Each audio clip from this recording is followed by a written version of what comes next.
ধর্মীয় সম্প্রীতিকে বজায় রাখার জন্য সমস্ত নৈরাজ্য, অস্থিতিশীলতা, অরাজকতাশীলতা, ধর্মীয় সহিংসতাকে ঊর্ধ্বে উঠে আমাদেরকে সজাগ সচেতন থাকতে হবে।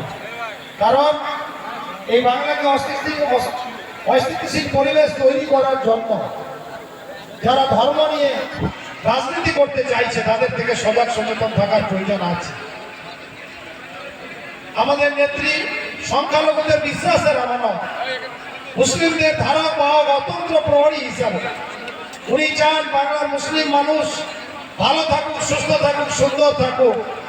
উনি বিখ্যাত উক্তি করেছিলেন ধর্ম যার যার উৎসব সবার, আর আমিও তার অনুসরণীয় সৈনিক হিসাবে বলেছি ধর্ম যার যার এই রাষ্ট্র সবার, ধর্ম যার যার আমাদের নিরাপত্তা পাওয়ার অধিকার সবার।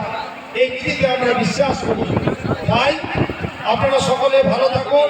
মহান রব্বুল আলামিন আল্লাহ তাআলা আপনাদের সর্বশক্তিমান সমস্ত রোজা, আপনাদের সিয়াম, কিয়াম, তারাবি নামাজ সব কবুল করুক।